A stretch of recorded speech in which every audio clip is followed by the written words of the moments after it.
Hey guys, welcome back. In today's video, I'm going to be going over how exactly you can take pictures with Christmas lights.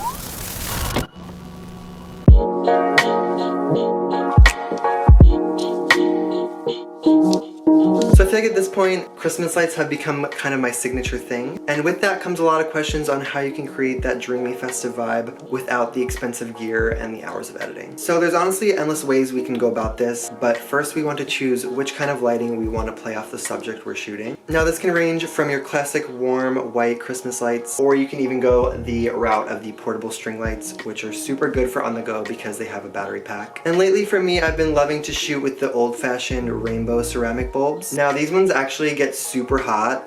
They actually burned the couch I was shooting on, so just be cautious.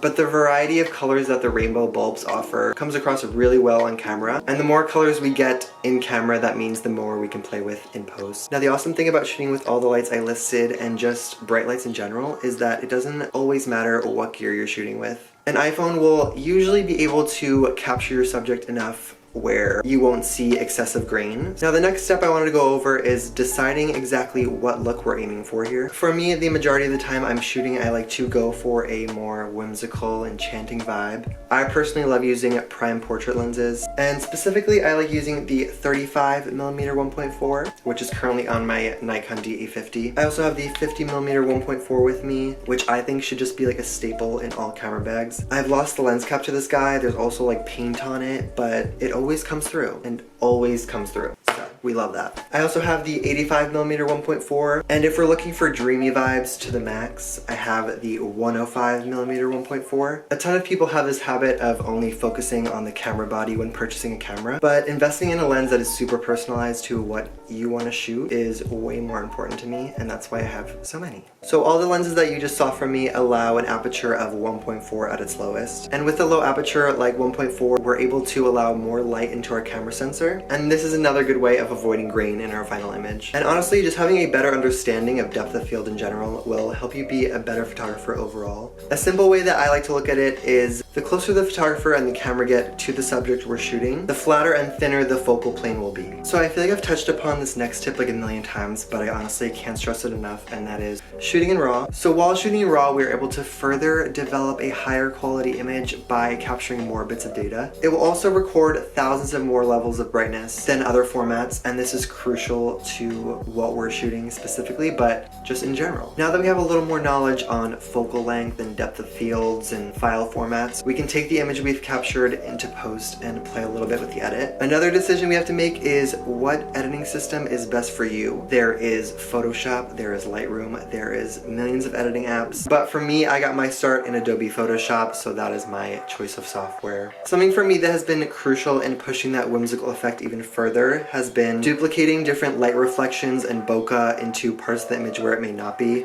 And this will make the image more eye-catching and help with our overall composition, but you do have to be careful to not overdo it, because I definitely have in the past, but we learn from our mistakes. So before you do anything, I want you to duplicate your base layer, which is your background layer that is probably locked if you're using Photoshop. And this helps by just having a before image to look back on, but also save you if you do go too far. So what I do is take the lasso tool in Photoshop and select one fragment of an image, either from that same shoot, or I've even taken parts of images not even from the same shoot and edited in. From there, you can play around with placement and blending modes to create your desired effect. And I would suggest doing the bulk of your color grading, like selective color and curves, after you do this action, so it all fuses nicely into one seamless image. So there you have it. I hope you guys learned a little bit more about how I go about taking my portraits. And if you do end up using any of these tips I talked about, make sure to tag me so I can look at them. And as always, I will leave a link not only to the lights I use in this video, but my gear, so